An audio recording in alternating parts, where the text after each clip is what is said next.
Чтобы оказаться здесь, Максим Алиновский вместе с отцом преодолел больше 2000 километров. В Алексеевское они приехали из Феодосии, привезли с собой звон, посвященный Александру Невскому.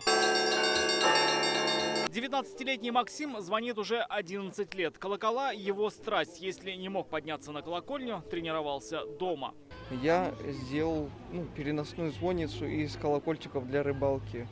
И тренировался вот на таком вот маленьком тренажерчике. Там колокольчики буквально вот такого размера где-то.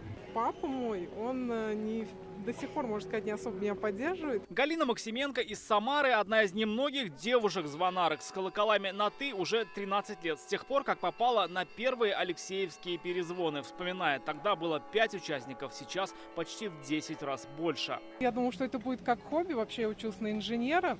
Но спустя какое-то время, когда я закончу вуз, я поработаю инженером, поняла, что это не мое дело, мне нравится общаться с детьми, мне нравится звонить в колокола, и начала развиваться в этом искусстве.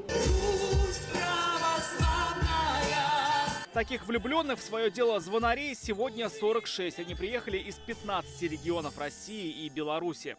Я намерена сейчас выполнить поручение раиса нашей республики Рустама Нургалиевича Минниханова, который просил искренне поблагодарить вас за отношение к этому празднику. В России всем известно, что Татарстан является эталоном межнационального, межконфессионального мира, согласия и дружбы между народами.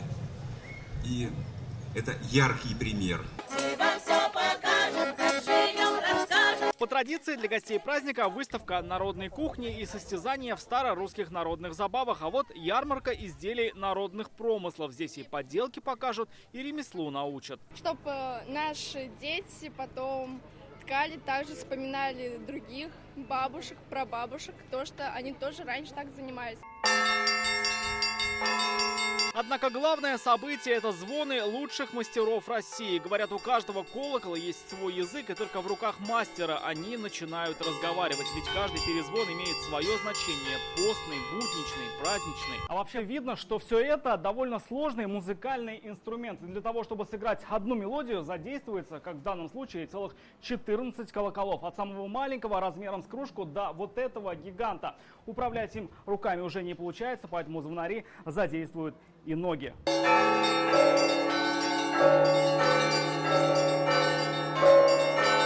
Чтобы прихожанам было приятно, самое главное. И от этого нам самим хорошо становится. Фестивалю 21 год, и он давно не просто бренд Алексеевского района. Судя по количеству и географии участников, Алексеевские перезвоны – гордость всей России.